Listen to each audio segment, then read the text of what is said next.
Habakkuk, chapter 1. The burden which Habakkuk the prophet did see.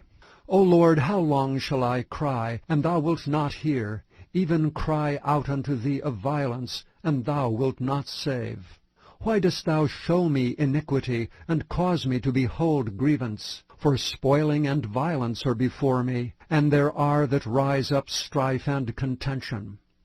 Therefore the law is slacked, and judgment never goeth forth. For the wicked doth compass about the righteous, therefore wrong judgment proceedeth. Behold ye among the heathen, and regard, and work marvelously. For I will work a work in your days, which ye will not believe, though it be told you. For lo, I raise up the Chaldeans, that bitter and hasty nation, which shall march through the breadth of the land, to possess the dwelling places that are not theirs. They are terrible and dreadful. Their judgment and their dignity shall proceed of themselves. Their horses also are swifter than the leopards, and are more fierce than the evening wolves. And their horsemen shall spread themselves, and their horsemen shall come from far. They shall fly as the eagle that hasteth to eat. They shall come all for violence. Their faces shall sup up as the east wind, and they shall gather the captivity as the sand. And they shall scoff at the kings, and the princes shall be a scorn unto them. They shall deride every stronghold, for they shall heap dust and take it. Then shall his mind change, and he shall pass over and offend, imputing this his power unto his God. Art thou not from everlasting, O Lord my God, mine Holy One? We shall not die. O Lord, thou hast ordained them for judgment, and, O mighty God, thou hast established them for correction. Thou art of purer eyes than to behold evil, and canst not look on iniquity. Wherefore lookest thou upon them that deal treacherously, and holdest thy tongue when the wicked devoureth the man that is more righteous than he? And makest men as the fishes of the sea, as the creeping things that have no ruler over them. They take up all of them with the angle. They catch them in their net, and gather them in their drag. Therefore they rejoice and are glad. Therefore they sacrifice unto their net, and burn incense unto their drag, because by them their portion is fat, and their meat plenteous. Shall they therefore empty their net, and not spare continually to slay the nations? Chapter 2. I will stand upon my watch, and set me upon the tower, and will watch to see what he will say unto me, and what I shall answer when I am reproved. And the Lord answered me and said, Write the vision, and make it plain upon tables, that he may run that readeth it.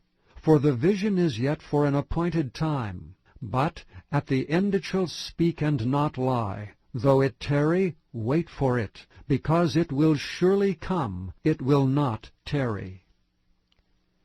Behold, his soul which is lifted up is not upright in him, but the just shall live by his faith.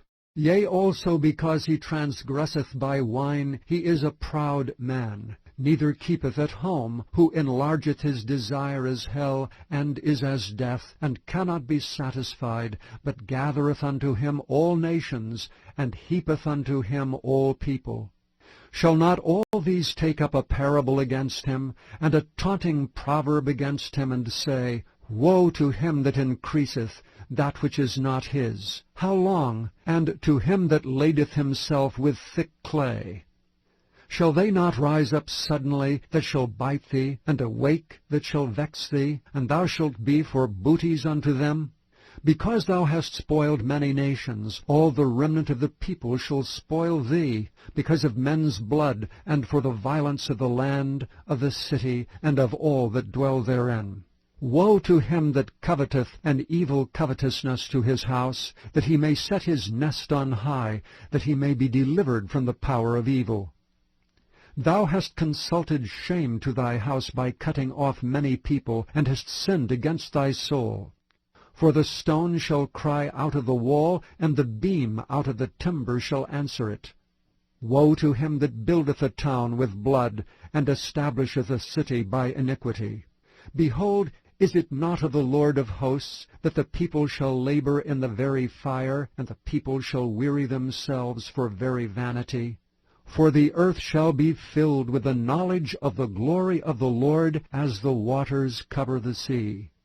Woe unto him that giveth his neighbor drink, that puttest thy bottle to him, and makest him drunken also, that thou mayest look on their nakedness. Thou art filled with shame for glory. Drink thou also, and let thy foreskin be uncovered. The cup of the Lord's right hand shall be turned unto thee, and shameful spewing shall be on thy glory. For the violence of Lebanon shall cover thee, and the spoil of beasts, which made them afraid because of men's blood, and for the violence of the land, of the city, and of all that dwell therein. What profiteth the graven image, that the maker thereof hath graven it? The molten image, and a teacher of lies, that the maker of his work trusteth therein, to make dumb idols? Woe unto him that saith to the wood, Awake! To the dumb stone, Arise, it shall teach. Behold, it is laid over with gold and silver, and there is no breath at all in the midst of it.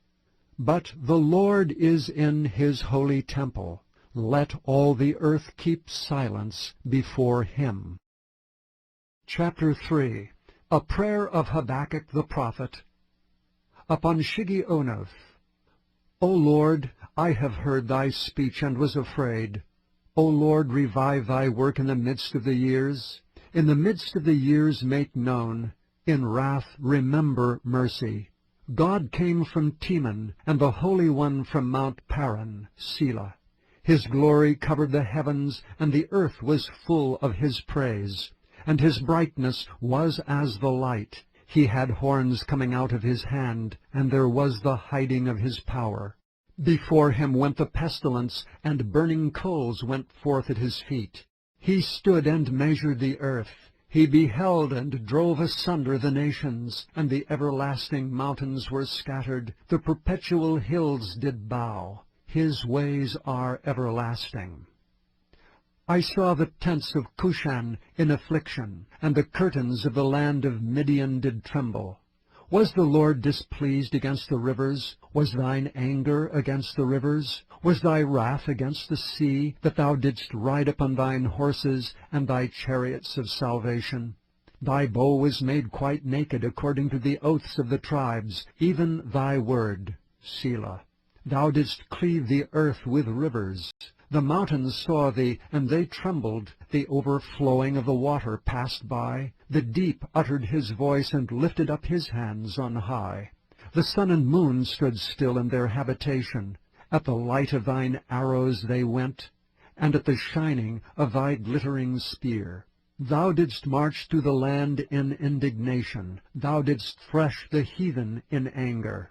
Thou wentest forth for the salvation of thy people, even for salvation with thine anointed. Thou woundest the head out of the house of the wicked, by discovering the foundation unto the neck, Selah. Thou didst strike through with his staves the head of his villages. They came out as a whirlwind to scatter me. Their rejoicing was as to devour the poor secretly. Thou didst walk through the sea with thine horses, through the heap of great waters.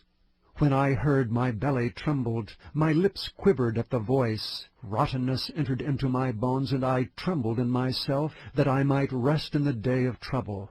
When he cometh up unto the people, he will invade them with his troops. Although the fig tree shall not blossom, neither shall fruit be in the vines, the labor of the olive shall fail, and the fields shall yield no meat. The flock shall be cut off from the fold, and there shall be no herd in the stalls. Yet I will rejoice in the Lord. I will joy in the God of my salvation. The Lord God is my strength, and he will make my feet like hinds' feet, and he will make me to walk upon mine high places, to the chief singer on my stringed instruments.